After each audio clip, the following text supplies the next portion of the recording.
Good morning. It's Friday. Woo-hoo! So, Bessie Coleman, don't you all think she is absolutely incredible? She never had been in a plane, but she heard about women flying planes and she wanted to do it. And then she learned that she couldn't learn to fly in the United States because they wouldn't teach her because of the color of her skin. So she's like, fine, I'll go to France.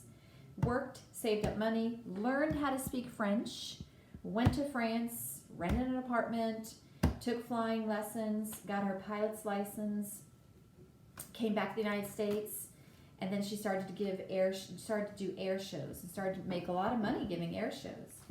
So she's just incredible. During my reading lesson, we'll do some activities with reading, but I wanted to show you this book.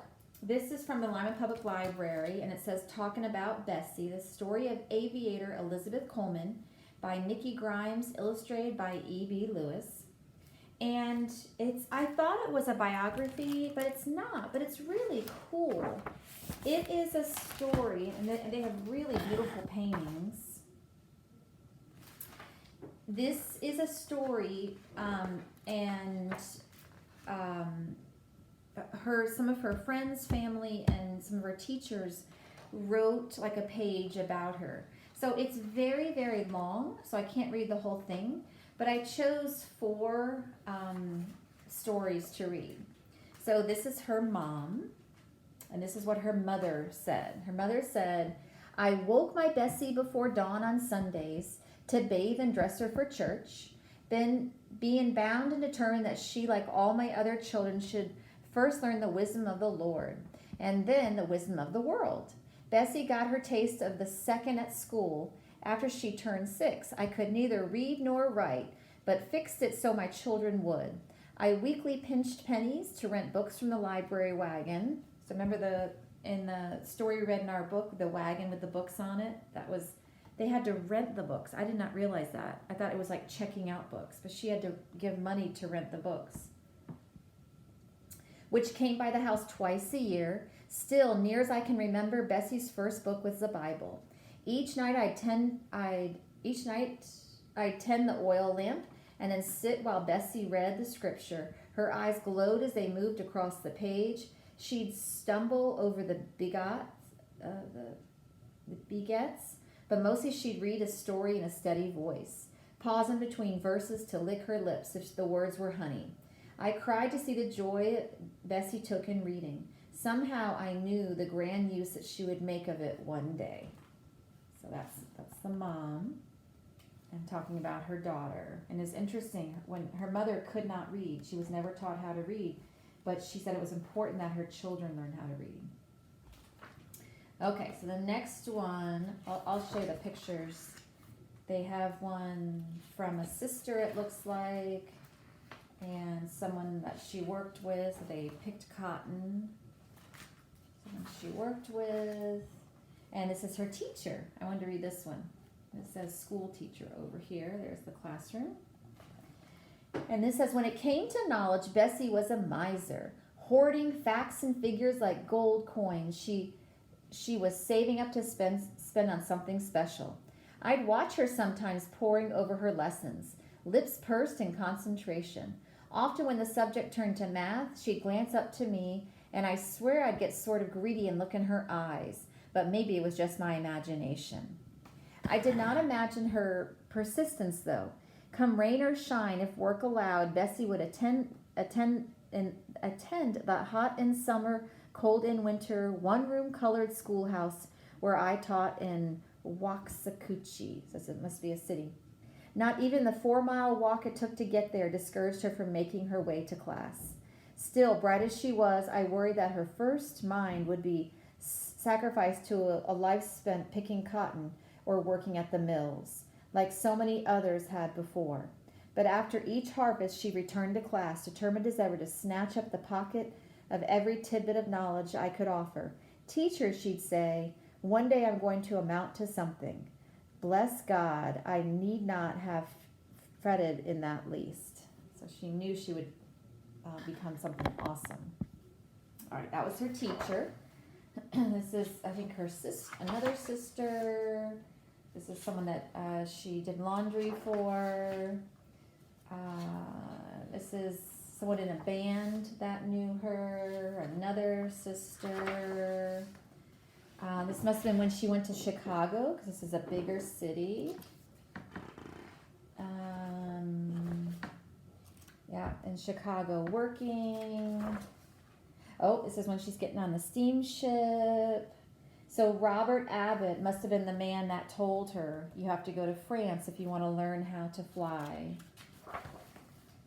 So here she is in France. So here she is in France right here. This must have been her teacher in France. There she is. There's her flight instructor. Flight instructor says she was a beauty, a 27-foot angel with a 40-foot wingspan. Then the Newport 82, the old and trusted friend I introduced to students.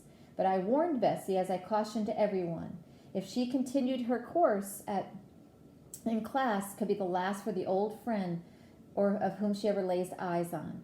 One day, Bessie learned precisely what I meant. The plane climbed to 2,000 feet, then leveled off, purring perfectly, until the engine quit. The roar died suddenly away, and soon the plane was falling as the wind screamed past. 100, 200, 300 feet fell, then it snapped into a roll. Wedges of earth and sky flashed by too fast for the memory as the plane hurled, then slammed to the ground with a student and teacher on board.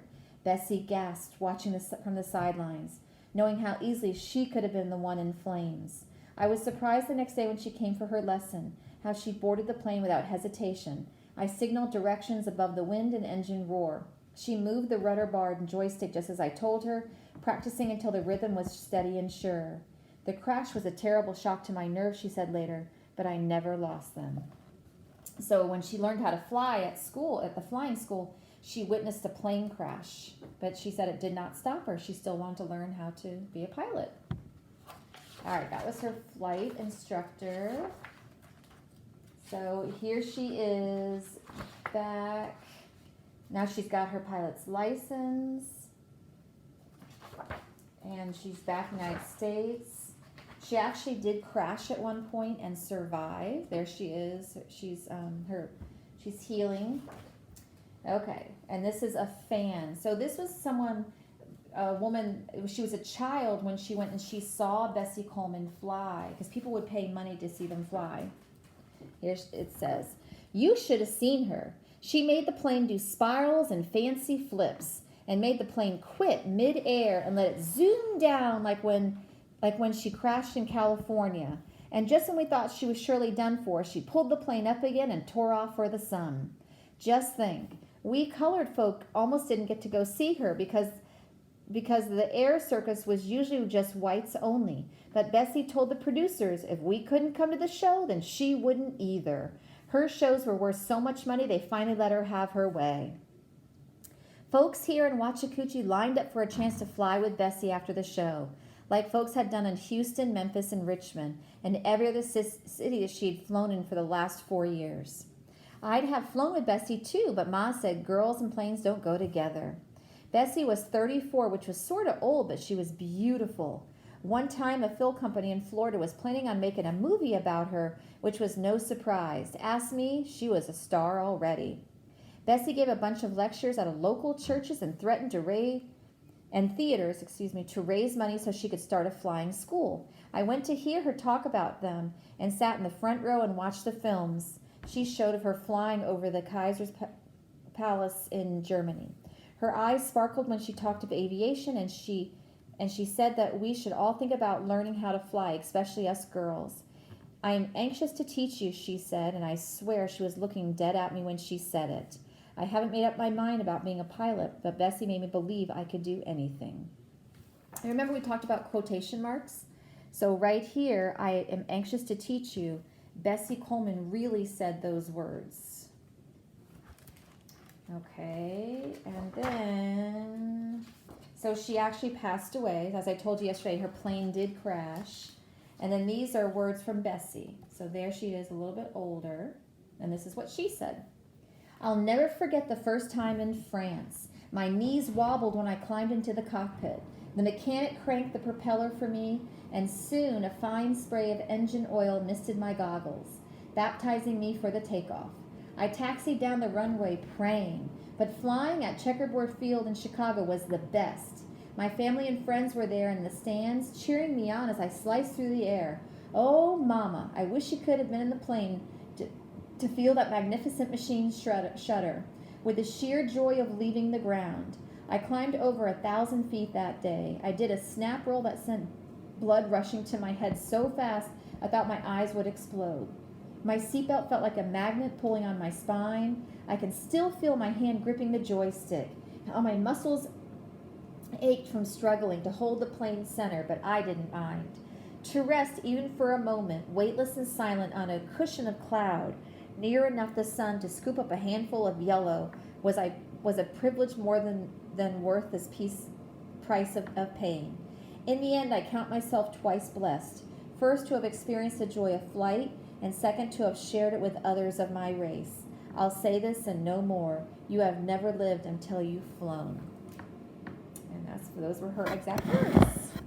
And that's it. So I would highly recommend checking this out from the library now that you know about Bessie Coleman, and you can read all the other stories, from the people's perspectives about her. What an incredible woman she was. Oh my gosh. Okay, I'll see you soon.